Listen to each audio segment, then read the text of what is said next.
ਨਹੀਂ ਸਮਝ ਆਇਆ ਵੀ ਇਹਦਾ ਮਤਲਬ ਕੀ ਹੈ, ਬਹੁਤ ਸਾਰੇ ਸਰੋਤਿਆਂ ਨੂੰ ਵੀ ਨਹੀਂ ਪਤਾ ਹੋਣਾ। ਕਹਿੰਦੇ ਵੀ shippers are looking to double down on better services like raising on time in full requirements। ਬਿਲਕੁਲ ਜੀ, ਇਹ ਚੀਜ਼ ਜਿਹੜੀ ਆ ਇਹ ਉਹ ਗੱਲ ਕਹਿ ਰਹੇ ਆ ਕਿ ਜਿਹੜੇ ਸ਼ਿਪਰਸ ਹੈਗੇ ਆ ਉਹ ਚਾਹੁੰਦੇ ਆ ਕਿ ਬੈਟਰ ਸਰਵਿਸ, ਜਿੱਦਾਂ ਹੁਣ ਆਪਾਂ ਅੱਜ ਦੇ ਮਾਹੌਲ ਦੇ ਹਿਸਾਬ ਦੇ ਨਾਲ ਗੱਲ ਲੈ ਕੇ ਚੱਲਦੇ ਹਾਂ, ਠੀਕ ਹੈ ਨਾ।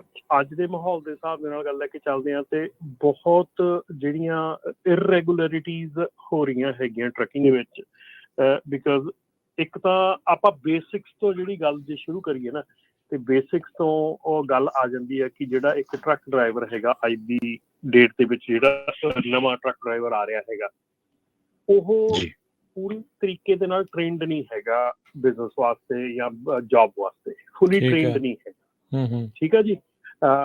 ਟ੍ਰੇਨਡ ਕਹਿਣ ਦਾ ਮਤਲਬ ਇਹ ਹੈ ਕਿ ਉਹਨਾਂ ਨੂੰ ਜਿਹੜੇ ਨਵੇਂ ਡਰਾਈਵਰ ਆ ਰਹੇ ਆ, ਸਿਰਫ ਇੱਕ ਟਰੱਕ ਚਲਾਉਣਾ ਹੀ ਕਿੱਤਾ ਨਹੀਂ ਹੈਗਾ, ਇਹਦੇ ਨਾਲ ਨਾਲ ਫਰੇਟ ਨੂੰ ਹੈਂਡਲ ਕਰਨਾ, ਫਰੇਟ ਨੂੰ ਕਿਵੇਂ ਲਦਾਉਣਾ ਆ, ਫਰੇਟ ਦੀ ਟੇਕ ਕੇਅਰ ਕਿਵੇਂ ਕਰਨੀ ਆ, ਤੁਸੀਂ ਕੀ ਲੱਦਿਆ, ਮਤਲਬ ਹੋਲ ਬਿਗ ਥਿੰਗ ਜਿਹੜੀ ਆ।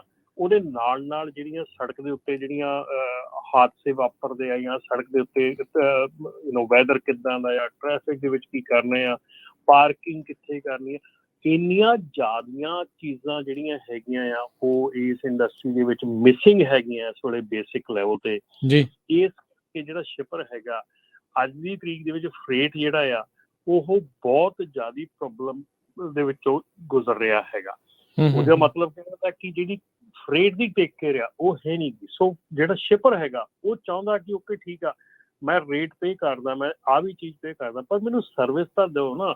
ਹੁਣ ਕਿੱਡੇ ਵੱਡੇ ਇਸ਼ੂਜ਼ ਆ ਇਸ ਵੇਲੇ ਕਿ ਤੁਸੀਂ ਕੋਈ ਵੀ ਫਰੇਟ ਜਿਹੜਾ ਆ, ਇਹ ਆਪਾਂ ਥੋੜ੍ਹੇ ਸਮੇਂ ਦੇ ਵਿੱਚ ਆਪਾਂ, ਕਿਉਂਕਿ ਮੇਰੇ ਖਿਆਲ ਦੇ ਵਿੱਚ ਆਪਣਾ ਕਈ ਇਸ ਵੇਲੇ ਹੌਟ ਟਾਪਿਕਸ, ਹੌਟ ਗੱਲਾਂ ਚੱਲ ਰਹੀਆਂ ਹੈਗੀਆਂ ਟਰੱਕਿੰਗ ਇੰਡਸਟਰੀ ਦੇ ਵਿੱਚ, ਸ਼ਾਇਦ ਆਪਾਂ ਸਾਰੇ ਜਾਣਦੇ ਹਾਂ।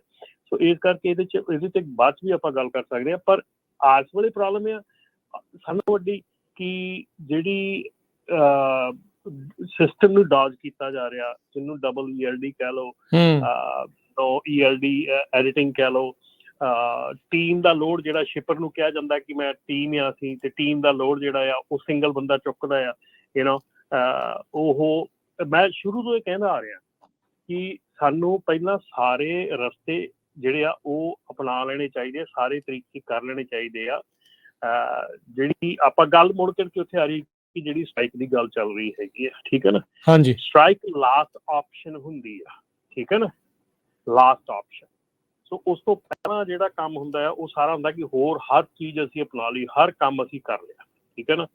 ਸਾਡੇ ਵਿੱਚ ਊਣਤਾਈਆਂ ਬਹੁਤ ਜ਼ਿਆਦੀਆਂ ਇਸ ਵੇਲੇ, ਊਣਤਾਈਆਂ ਜਾਂ ਪ੍ਰੋਬਲਮਸ ਜ਼ਿਆਦੀਆਂ। ਸਾਰਿਆਂ ਨਾਲੋਂ ਵੱਡੀ ਪ੍ਰੋਬਲਮ ਹੈ ਡਬਲ ELD ਤੇ ELD ਐਡੀਟਿੰਗ ਦੀ, ਠੀਕ ਹੈ ਨਾ। ਜੇ ਅੱਜ ਦੀ ਤਰੀਕ ਦੇ ਵਿੱਚ ਇਸ ਵੇਲੇ 100 ਟਰੱਕ ਅਵੇਲੇਬਲ ਆ ਤੇ ਉਹਦੇ ਲਈ 100 ਹੀ ਲੋਡ ਆ, ਤੇ ਪਰ ਜੇ ELD ਤੁਸੀਂ ਜਿਹੜਾ ਇੱਕ ਟਰੱਕ ਆ ਉਹ ਇੱਕ ਮਹੀਨੇ ਦੇ ਵਿੱਚ 12 ਤੋਂ 14,000 ਮੀਲ ਲੀਗਲੀ ਚੱਲ ਸਕਦਾ ਆ ਜੇ ਲੀਗਲ ELD ਚਲਾਉਂਦਾ, ਠੀਕ ਹੈ। ਇਸ ਵੇਲੇ ਉਹ ਸੇਮ ਟਰੱਕ ਜਿਹੜਾ ਆ ਉਹ 18 ਤੋਂ 20,000 ਮੀਲ ਕਰ ਰਿਹਾ ਮਹੀਨੇ ਦਾ ਵਿਦ ਡਬਲ ELD ਜਾਂ ਰੌਂਗ ਐਡੀਟਿੰਗ ਕਰਕੇ। ਸੋ ਜਿਹੜਾ ਉਹ 6,000 ਤੋਂ 8,000 ਮੀਲ ਐਕਸਟਰਾ ਚਲਾ ਰਿਹਾ, ਉਹਦੇ ਨਾਲ ਕੀ ਹੈ ਕਿ ਉਹ 100 ਟਰੱਕ ਦੀ ਥਾਂ ਤੇ ਇਸ ਵੇਲੇ ਕਪੈਸਿਟੀ ਜਿਹੜੀ ਆ ਉਹ 130-40 ਟਰੱਕਾਂ ਦੀ ਕਪੈਸਿਟੀ ਬਣ ਜਾਂਦੀ ਹੈ, ਕਿਉਂਕਿ ਜਦੋਂ ਤੁਸੀਂ ਐਕਸੈਸਿਵ ਟਰੱਕ ਜਿਹੜਾ ਸੜਕ ਤੇ ਰਹਿੰਦਾ ਆ, ਠੀਕ ਹੈ ਨਾ। ਸੋ ਉਹੋ ਹੀ ਹੁਣ 100 ਟਰੱਕ 100 ਲੋਡ ਚੱਕ ਰਿਹਾ ਤੇ ਫਾਈਨ ਆ, ਉਹੋ ਹੀ ਟਰੱਕ ਮਤਲਬ ਡਬਲ ELD ਕਰਕੇ ਇੰਨੇ ਮੀਲ ਚਲਾ ਕੇ, ਇਹਦਾ ਮਤਲਬ ਵੀ ਹੁਣ 140 ਟਰੱਕ ਹੋ ਗਏ ਉਸੇ ਸੇਮ 100 ਲੋਡ ਦੇ ਪਿੱਛੇ, ਠੀਕ ਹੈ ਨਾ। ਠੀਕ ਹੈ। ਸੋ ਇਹ ਜਿਹੜਾ ਚੀਜ਼ ਆ ਇਹ ਅਸੀਂ ਖੁਦ ਕ੍ਰੀਏਟ ਕੀਤੀ ਹੋਈ ਆ ਸਾਡੇ ਵਾਸਤੇ। ਸੋ ਅਸੀਂ ਸਾਰਿਆਂ ਨਾਲੋਂ ਪਹਿਲਾਂ ਤਾਂ ਜਿਹੜਾ ਤਰੀਕਾ ਹੈਗਾ ਕਿ ਡਬਲ ELD ਜਾਂ ELD ਜਿਹੜੀ ਇਹਨੂੰ ਕੀਤਾ ਜਾਂਦਾ ਆ, ਐਡੀਟਿੰਗ ਕੀਤੀ ਜਾਂਦੀ ਆ, ਸਾਰਾ ਕੁਛ ਕੀਤਾ ਜਾਂਦਾ ਆ, ਉਹ ਚੀਜ਼ਾਂ ਨੂੰ ਵੀ need to shut it down, we need to stop it. ਜੇ ਇਹ ਨਹੀਂ ਕਰ ਸਕਦੇ ਅਸੀਂ ਬੈਟਰ ਰੇਟਸ ਨਹੀਂ ਲੈ ਸਕਦੇ, ਨੋ ਮੈਟਰ ਵਟ, ਠੀਕ ਹੈ ਨਾ। ਇਹ ਸਿੰਪਲ ਉਦਾਹਰਨ ਜਿਹੜੀ ਆ ਉਹਦੀ ਇਹ ਆ ਕਿ ਜੇ ਤੁਸੀਂ ਅੱਜ ਇਹ ਕਹੋ ਵੀ ਤੁਸੀਂ ਇੱਕ ਮਜ਼ਦੂਰ ਨੂੰ ਕੰਮ ਤੇ ਰੱਖਦੇ ਆ ਤੇ ਉਹ ਕੰਮ 8 ਘੰਟਿਆਂ ਦੇ ਵਿੱਚ ਕਰਦਾ, ਉਹਨੂੰ ਤੁਸੀਂ 8 ਘੰਟੇ ਦੇ ਪੈਸੇ ਦਿੱਤੇ ਅੱਜ, ਤੇ ਤੁਸੀਂ ਉਹ ਦੇਖਿਆ ਵੀ ਉਹ ਮਜ਼ਦੂਰ ਸ਼ਾਮ ਨੂੰ 5 ਘੰਟੇ 'ਚ ਕੰਮ ਖਤਮ ਕਰਕੇ 3 ਘੰਟੇ ਪਿਛਲੇ ਬੈਠ ਗਿਆ, ਤੇ ਕੱਲ ਨੂੰ ਤੁਸੀਂ ਉਸ ਮਜ਼ਦੂਰ ਨੂੰ 8 ਘੰਟੇ ਦੇ ਪੈਸੇ ਨਹੀਂ ਦੇ ਸਕਦੇ। ਕੱਲ ਨੂੰ ਤੁਸੀਂ ਕਹਿਣਾ ਭਾਈ ਤੇਰਾ 5 ਘੰਟੇ 'ਚ ਕੰਮ ਫਿਨਿਸ਼ ਹੋ ਜਾਂਦਾ, ਮੈਂ 5 ਘੰਟੇ ਹੀ ਪੇ ਕਰ ਦਿਆਂ, ਠੀਕ ਹੈ ਨਾ, ਕੰਮ ਚਾਹੇ ਉਹ 8 ਘੰਟੇ ਦਾ, ਠੀਕ ਹੈ ਨਾ। ਸੋ ਇਸ ਕਰਕੇ ਇਹ ਜਿਹੜੀ ਚੀਜ਼ ਆ ਸਾਰਿਆਂ ਨਾਲੋਂ ਬਿਗੇਸਟ ਇਸ਼ੂ ਰੇਟ ਡ੍ਰੌਪ ਹੋਣ ਦਾ, ਠੀਕ ਹੈ ਮੈਂ ਮੰਨਦਾ ਕਿ ਫਰੇਟ ਘੱਟ ਆ ਇਸ ਵੇਲੇ ਬਾਹਰ, ਇਹ ਅੰਡਰਸਟੈਂਡੇਬਲ ਆ, ਫਰੇਟ ਘੱਟ ਆ, ਇਕੋਨਮੀ ਸਲੋ ਡਾਊਨ ਹੋਈ ਆ, ਵੈਦਰ ਦੀਆਂ ਕੰਡੀਸ਼ਨਸ ਕਰਕੇ, ਸਾਰੀਆਂ ਕਾਫੀ ਚੀਜ਼ਾਂ ਕਰਕੇ ਫਰੇਟ ਘੱਟ ਆ। ਪਰ ਉਹਦੇ ਨਾਲ ਫਰੇਟ ਘੱਟ ਹੋਣ ਦੇ ਨਾਲ ਅਸੀਂ ਐਕਸੈਸਿਵ ਜਿਹੜੀ ਕਪੈਸਿਟੀ ਆ ਉਹ ਵੀ ਸਾਨੂੰ ਬਹੁਤ ਵੱਡਾ ਹਰਟ ਕਰ ਰਹੀ ਹੈ, ਬਹੁਤ ਜ਼ਿਆਦਾ ਹਰਟ ਕਰ ਰਹੀ ਹੈ।